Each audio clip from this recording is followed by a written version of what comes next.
To begin, my brothers and sisters, I would like to introduce to you my family. They are my first team ever in mission and also my first disciple team. And the second slide, they are my fellow pastors in Win Marikina in Win Luzon Avenue.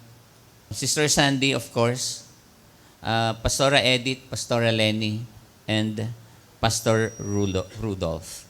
The topic that we'll be discussing this morning is about a mission.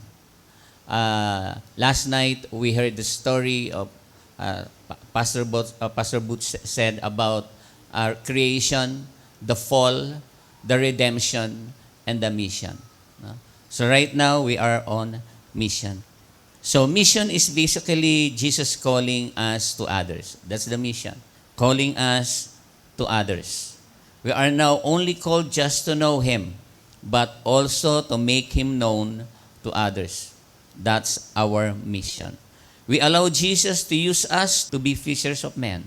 This means we willingly use our new life in Him to benefit and share with others. Your life and my life, we need to share this because this life is changed by God and we need to share these changes to others. I have a lot to tell you later. Just don't forget this takeaway. Christ is the reason why we do mission. Christ is the reason why we do mission.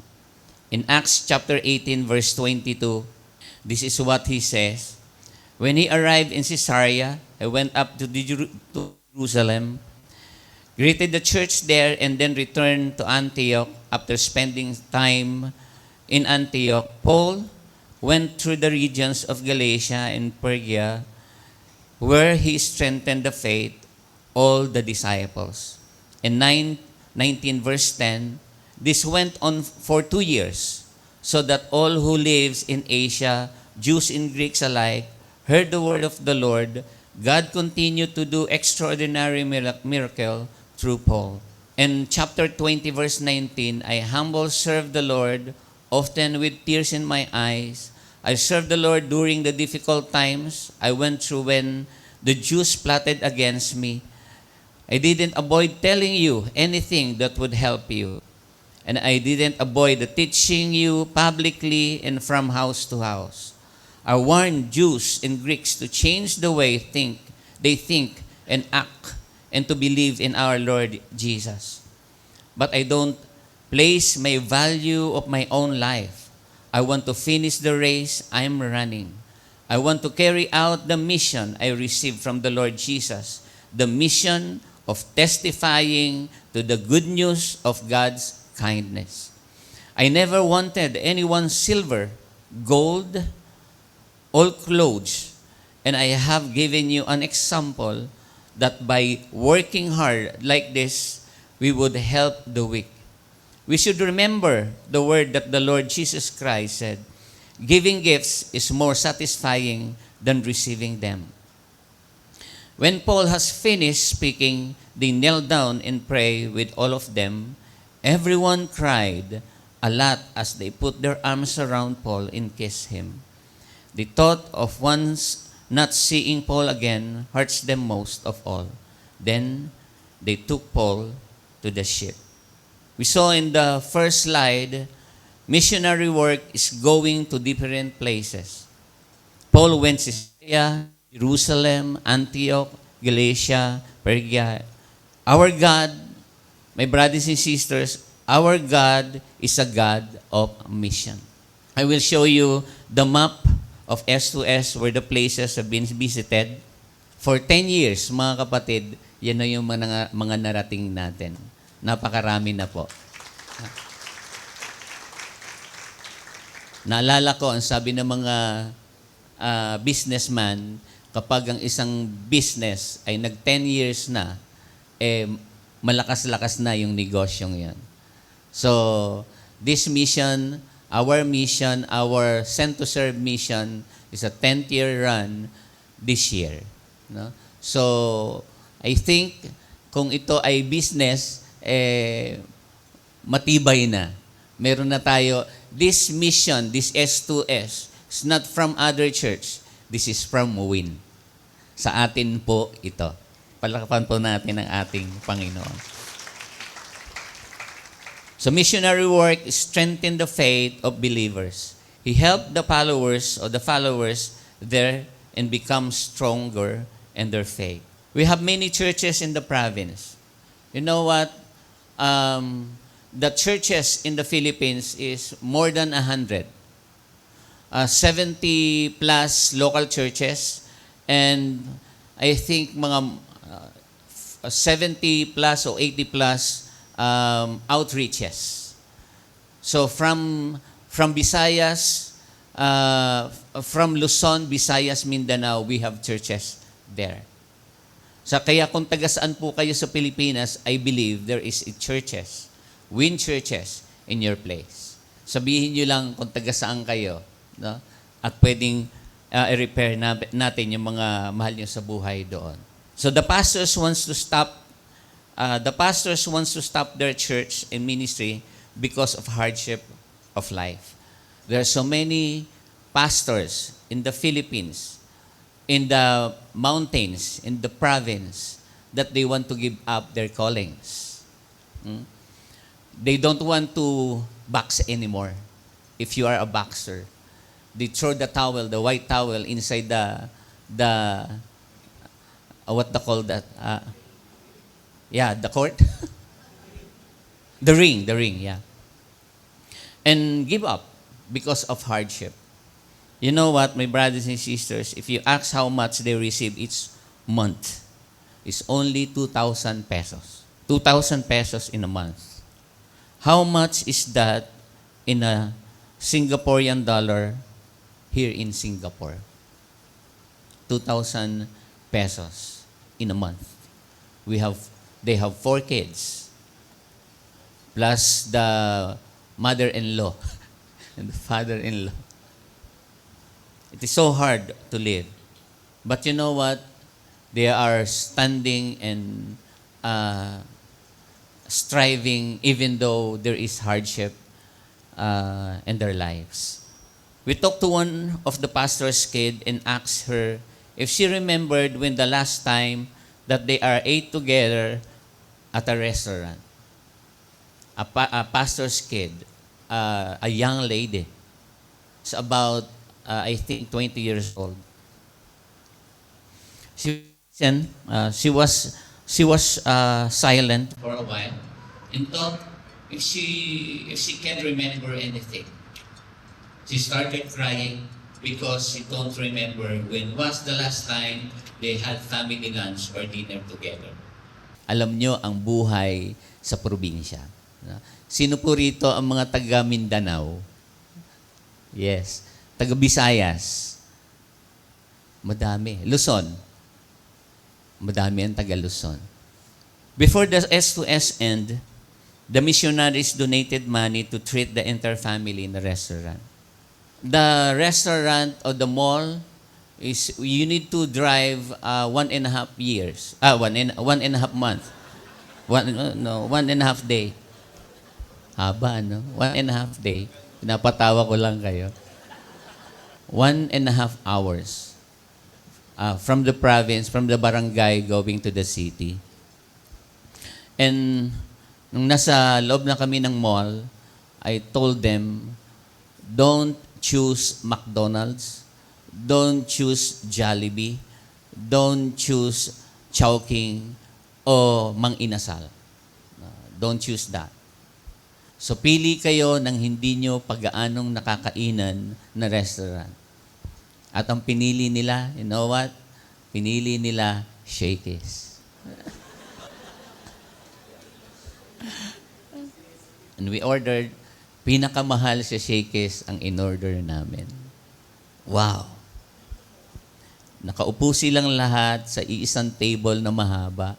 No? At dumating ang order namin, yung pastor, yung tatay, talagang siya ang nagbigay sa mga anak niya. Alam niyo, natapos po yung kainan namin, walang natira. There's no anything left on that table. After eating, We took the pastors and wife to the department store and told them to buy something for themselves. And we said, do not look at the price tag. Do not look at the price tag. You know what? If you are from the province, mahiyain ang mga taga-probinsya. Sino po mga taga-probinsya rito? Taas po ang kamay. No? Aminin nyo na. Mahiyain po ang taga-probinsya. Na lalo na kapag ang kausap nila is from Metro Manila. No?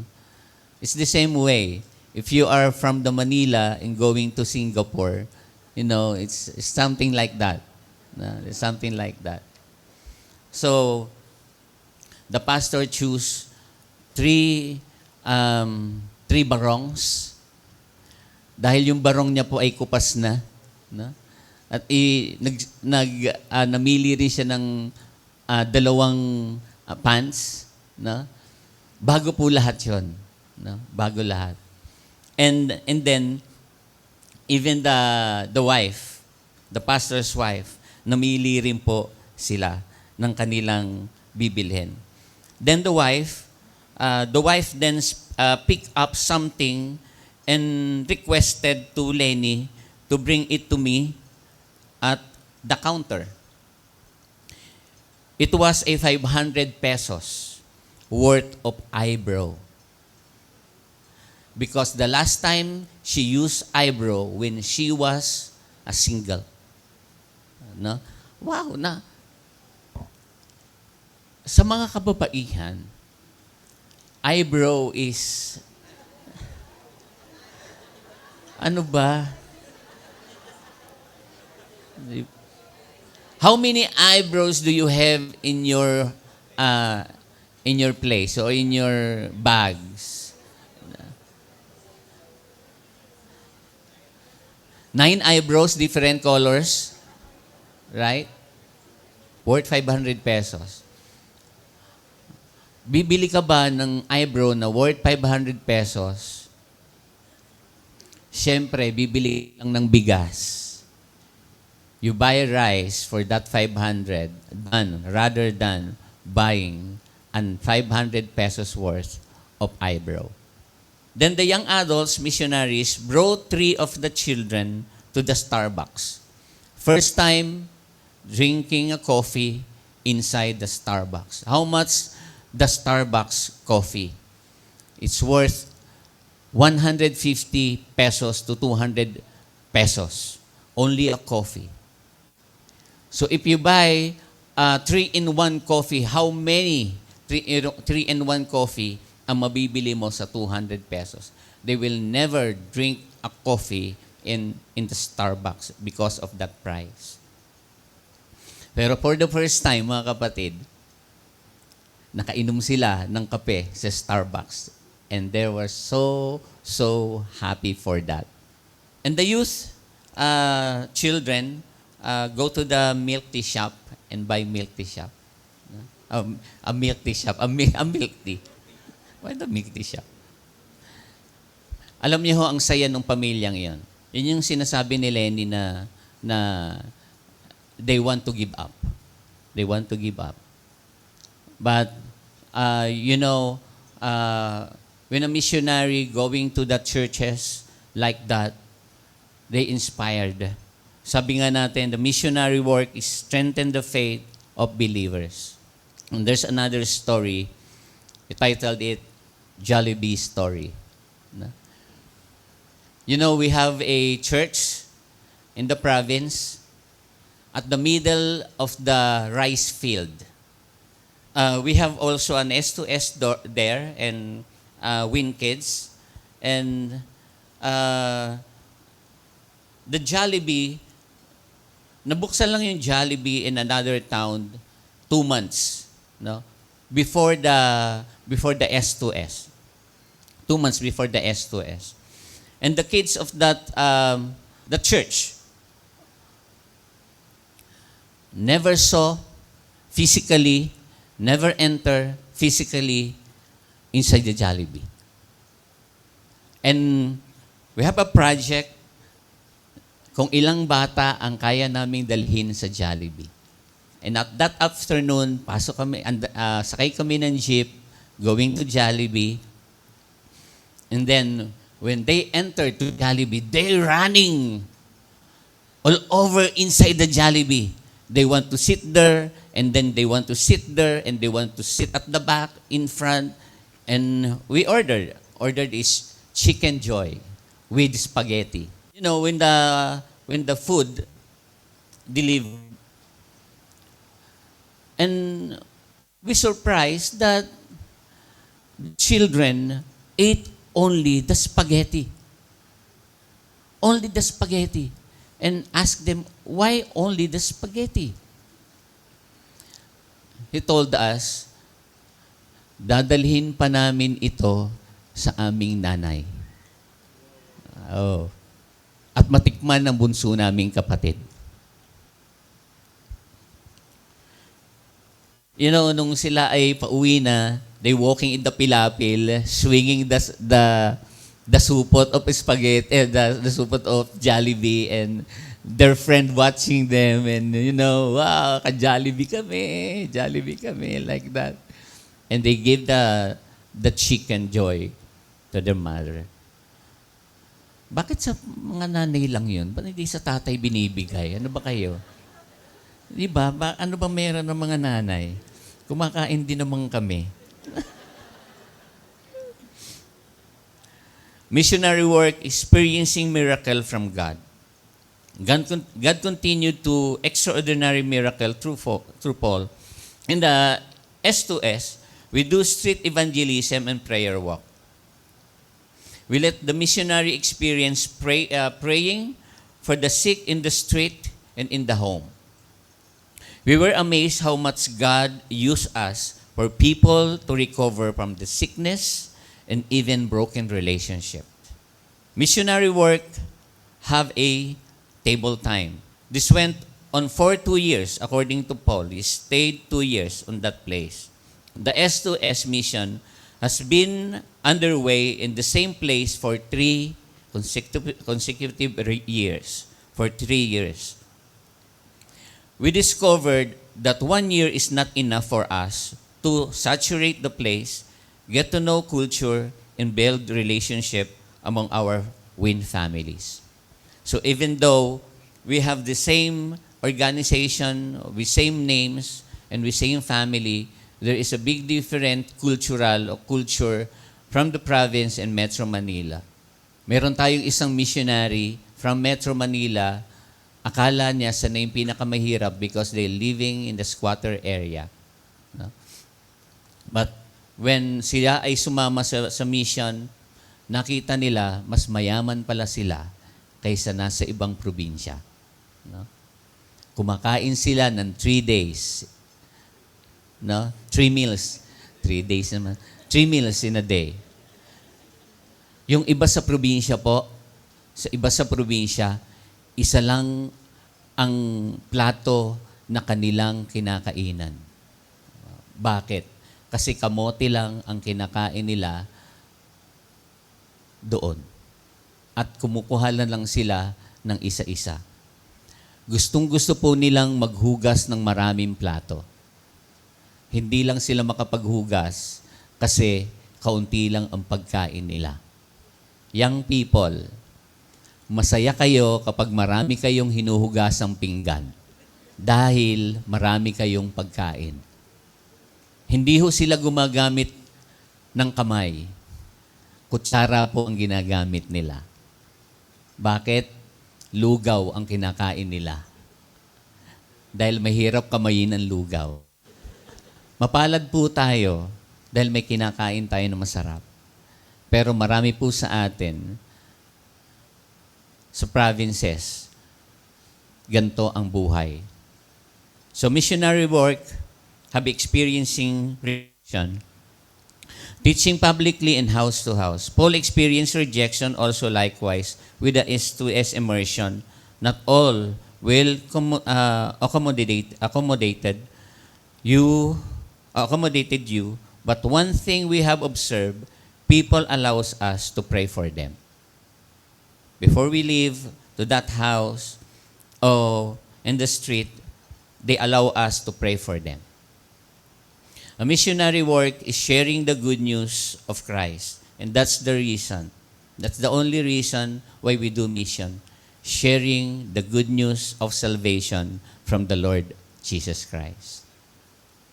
Naligtas po tayo because there is someone person na nag-share sa atin, right?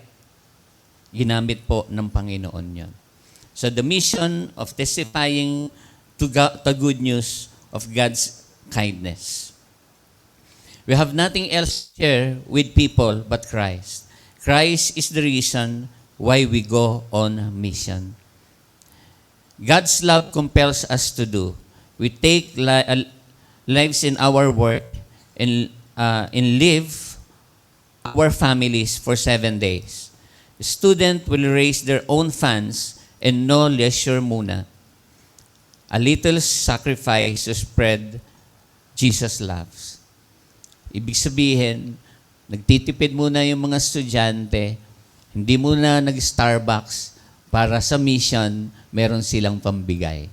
So mission work or missionary work involves saying farewell to each other. As they put their arms around Paul and kiss him, one of the hardest things to do when going on a mission is saying goodbye to the people you have been with for a week. Isa po sa mahirap na gawin is magpaalam.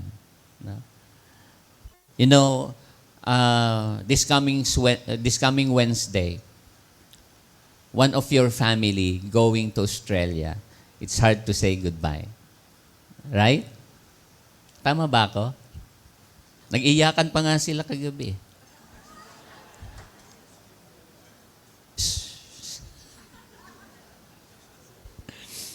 Totoo po yan. Mahirap po magsalita.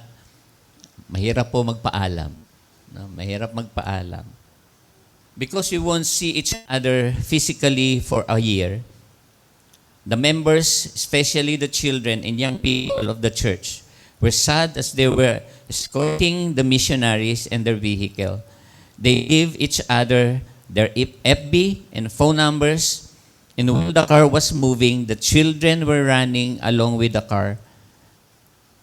Connection and relationship will build and will continue. This is our post-mission task. Truly, our God is a God of mission. From heaven, Jesus became flesh and dwelt among us. From heaven, the Holy Spirit descended to earth in the form of dove. Truly, God is a God of a mission. Don't forget this. Enjoy missions because one day we can't do mission at all. I repeat it again. Enjoy missions because one day we cannot do mission at all. Even na humakbang, even na tumayo, even pumunta sa kusina, even na umakyat sa hagdanan, hindi mo na magagawa. One day. Habang malakas ka pa, do mission. Amen. So, I have a video here, and let's watch the video.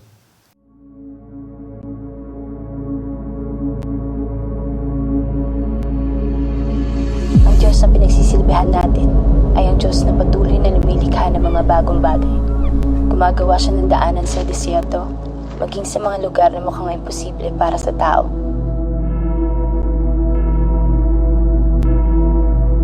Ito ay nagaganap na. Hindi mo pa ba nakikita?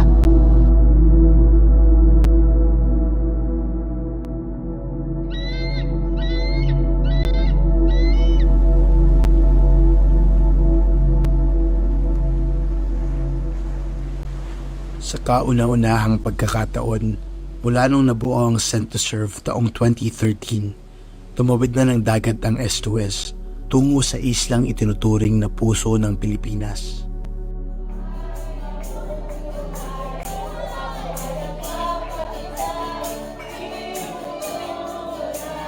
Akma nga talaga sa Marinduque ang ngalan na ito dahil mula sa kanilang pagsalubong sa amin, Pinadama nila ang pinakamainit na pagtanggap. Magagandang mga ngiti, taos-pusong pagkamay, masasayang musika at sayaw, mahigpit na mga yakap, pagsaboy ng mga bulaklak at marami pang iba.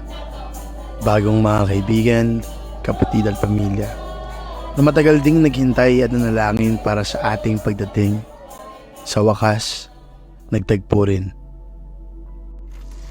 Papasalamat po ako ng lubos sa ating Diyos sapagkat kayo po yung katugunan sa amin pong mga pagnalangin, sa amin pong mga pag-iyak, sa amin pong talagang pagsusumamo sa amin pong Panginoon para kami po ay matulungan ng Diyos. Kayo po yung pag-ibig ng Diyos na parating at naiparamdam ng Diyos sa akin na mahal niya po ako at mahal niya po ang Parunduque. Dahil yung pag-ibig niya, kayo po yon, yung physical na manifestation ng love. Damang-dama po namin yon. Sa gitna ng kaguluhan, ang tinig mo ay hanap. Sa puso ng Pilipinas, itinuro sa amin ng Diyos ang tunay na pagmamahal at paglilingkod, puno ng pagmamalasakit, at ang layunin ay maipasa ang pag-ibig na natanggap lamang din namin mula kay Jesus. Ay ang iyong sinan. Mula sa mahigit 130 mga bata na aming nakasamang mag-awitan, sayawan at aralan ng salita ng Diyos, hanggang sa mga kabataang nakisaya at kinilala si Jesus. Mga young adults na handang tumugon sa panawagan ng Panginoon sa kanilang buhay. Mga kababaihan at kalalakihan, mga nanay at tatay na patuloy na binubuhos ang kanilang puso sa paglilingkod. At lahat ng nagbukas sa kanilang mga buhay para malayang kumilos si Jesus. Natuklasan namin na ang puso ng Pilipinas nasa puso rin ng Panginoon. Nais niya na ang pagbabago at pag-asa na hatid ni Kristo ay umabot sa lahat ng dako ng Marinduque. At magsisimula ito sa bawat isang nagpasyang isuko ang kanilang buhay kay Jesus. Napakaraming magagandang bagay ang ginawa ng Panginoon sa unang pagdalaw natin sa Marinduque. Ngunit simula pa lamang ito. Nagtatanim pa lang tayo at ang Diyos ang patuloy na mag-aalaga dito. Hanggang sa takda niyang panahon, makikita natin ang lahat ng magiging bunga nito hanggang sa ang puso ng Pilipinas manumbalik sa puso ng totoo nitong Diyos.